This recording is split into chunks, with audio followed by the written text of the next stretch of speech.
What if I told you the secret to a perfect cruise involves splitting your bed apart, deliberately missing port stops, and showing up late to shows? I know it sounds absolutely insane, but stick with me here. These counterintuitive strategies have transformed how thousands of experienced cruisers approach their vacations. And today, I'm pulling back the curtain on some of the most effective, albeit unusual, cruise hacks I've discovered over years of sailing. If you love cruising and want insider secrets that actually make a difference, make sure to hit that subscribe button and give this video a thumbs up so you never miss our expert tips and tricks. Let's dive into some cruise wisdom that'll change everything you thought you knew about sailing. Tip 1. Strategic elevator positioning.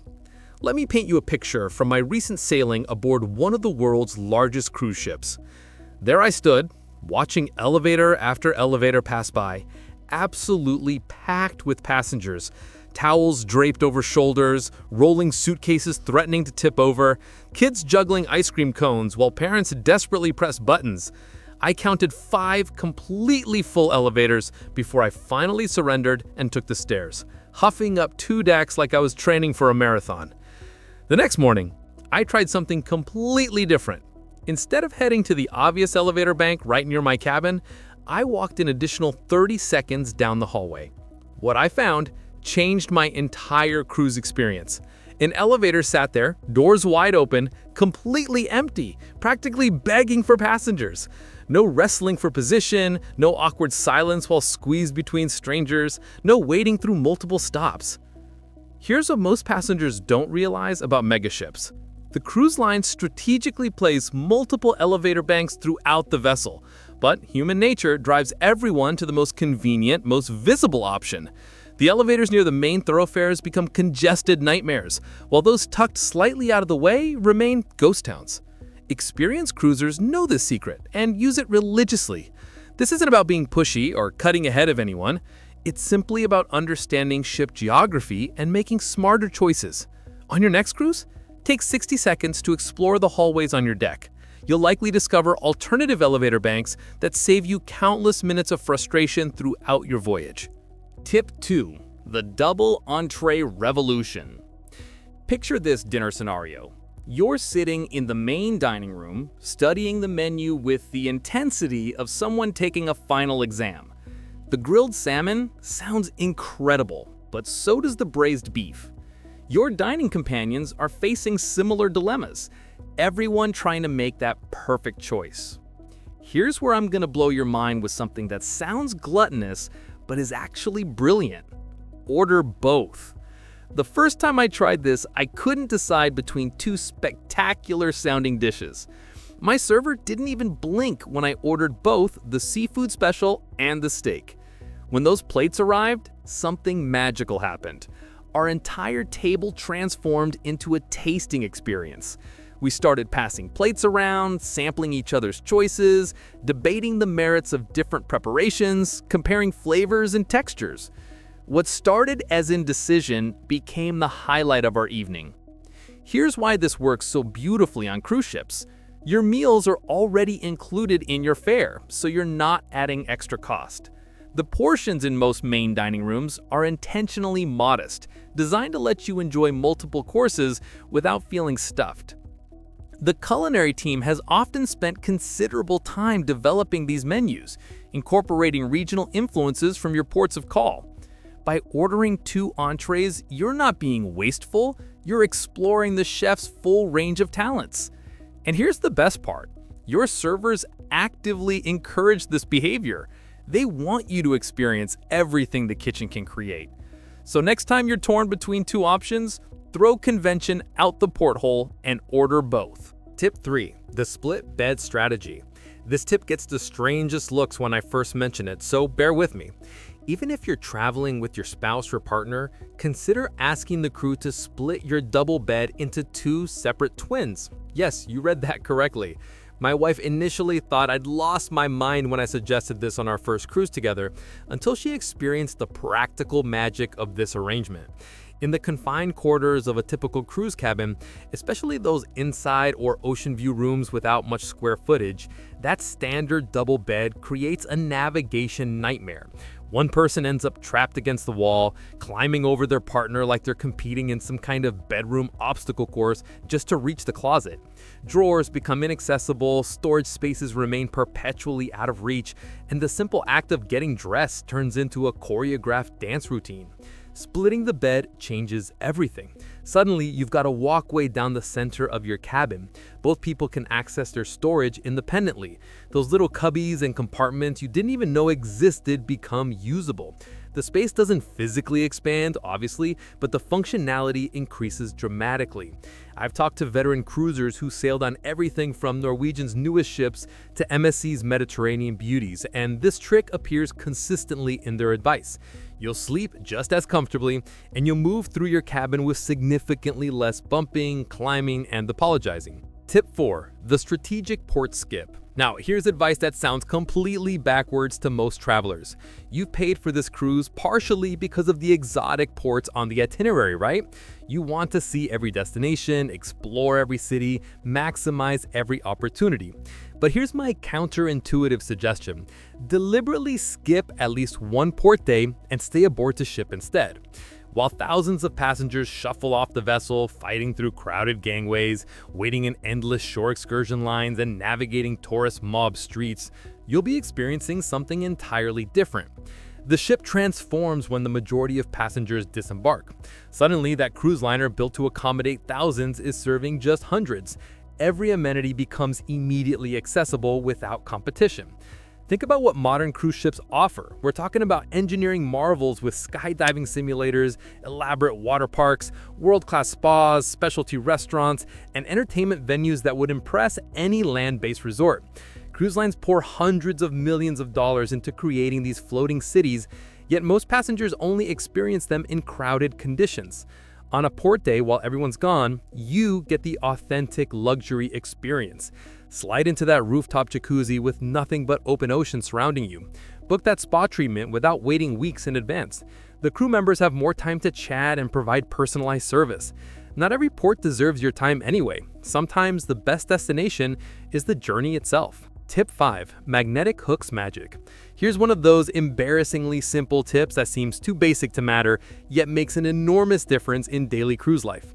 Bring several magnetic hooks in your luggage. These inexpensive little gadgets, available at any hardware store for just a few dollars, transform the functionality of your cabin. On my last voyage, I stuck one magnetic hook on the wall beside my cabin door before I even unpacked.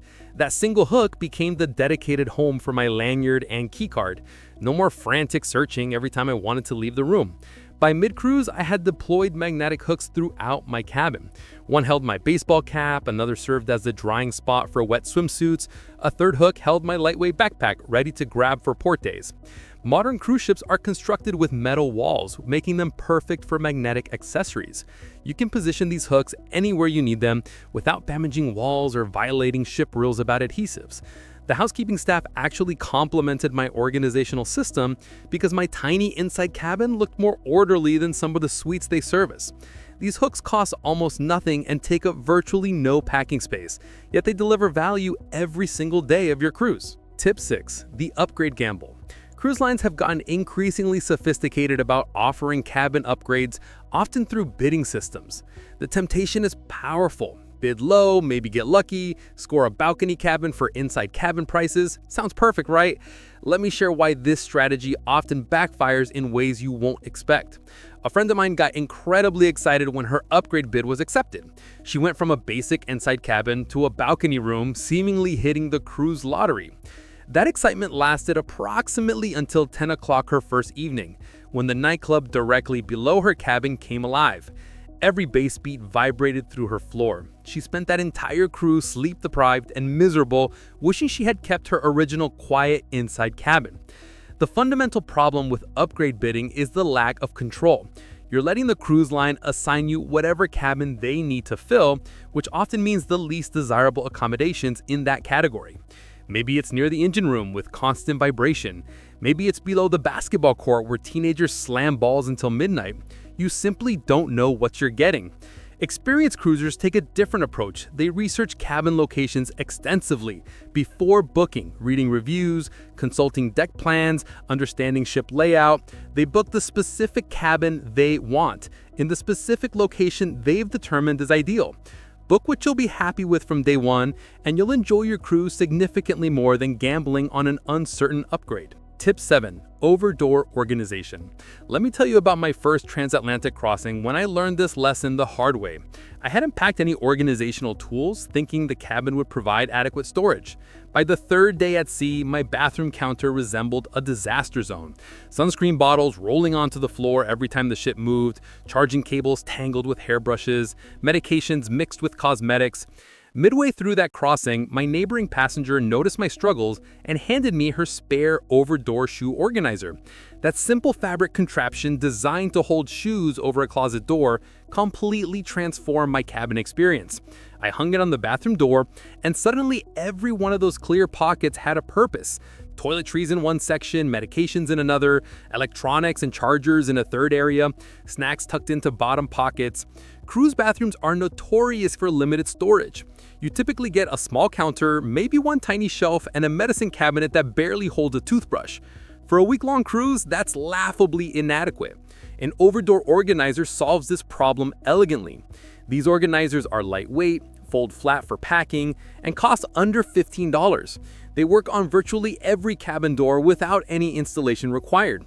I now consider this item as essential to my cruise packing list as my passport. Tip 8. The secret restroom locations. Every cruise ship has public restrooms, but not all restrooms are created equal in terms of cleanliness, accessibility, and ambiance. The bathrooms near high traffic areas like the buffet, pool deck, or main theater are predictably nightmarish. Constantly busy, often messy, sometimes with lines during peak times. But here's what veteran cruisers know. Alternative restrooms exist throughout the ship in much quieter locations. Head down to the lower passenger decks, typically decks 5 or 6 on most ships. The restrooms in these areas serve primarily cabin corridors and secondary venues. They're clean on the same schedule as the popular ones, but they experience a fraction of the traffic. You'll often walk into these facilities and find them completely empty, fresh, and peaceful. It's like having your own private bathroom, even on ships carrying thousands of passengers. This trick holds true across virtually every cruise line and ship size. Finding a clean, quiet restroom when you need one contributes to comfort and peace of mind. Tip 9. Nightlight necessity. If you're booking an inside cabin to save money, which is a perfectly smart decision, do yourself a favor and pack a small LED nightlight. My first cruise in an inside cabin, I didn't think about lighting beyond the main fixtures. That first night, I woke around 3 in the morning needing the bathroom. Half asleep, I tried to navigate the cabin quietly. Within 3 seconds, I'd stubbed my toe viciously on the bed frame, tripped over my suitcase, and nearly demolished the desk chair. The crash was loud enough that I'm pretty sure I woke up neighboring cabins too. Inside cabins are absolutely pitch black when you turn the lights off. No windows mean no ambient light, no subtle glow from outside to help your eyes adjust. A simple LED nightlight, the kind you can buy for $3, solves this problem elegantly. Plug it into an outlet near the floor, and it provides just enough gentle illumination to navigate safely. This tiny investment prevents injuries, maintains peace with cabin mates, and lets you move around confidently at any hour. Tip 11. Solo sanctuary time. Even if you're cruising with friends, family, or a travel group, intentionally carve out some solo time in a quiet location on the ship. One of my most treasured cruise memories happened during an early morning solo moment on the aft deck. I had my coffee, the ship was gliding through perfectly calm water, and I was completely alone with the view of our wake stretching to the horizon. Meanwhile, the pool deck was already filling with passengers, but back there, I felt like I had the entire ocean to myself. Cruises pack your schedule with activities, entertainment, meals, and social interactions. All of that is wonderful, but constant stimulation can become exhausting. Balance matters tremendously. Those calm, contemplative moments often become the memories that resonate most deeply long after you've unpacked at home. Find your quiet spot on the ship and spend 15 or 20 minutes there alone.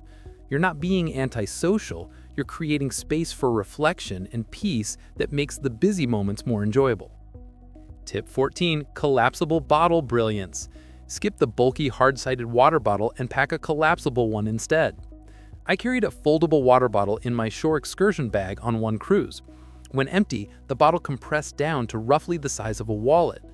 Before disembarking for port days, I filled it with free water from the ship's beverage stations. That gave me sufficient hydration for hours of walking without buying overpriced bottled water from tourist vendors, some of whom charged $3 or $4 per bottle. These collapsible bottles are made from food-grade silicone that's durable and safe. When you need it, the bottle expands to hold a full liter or more.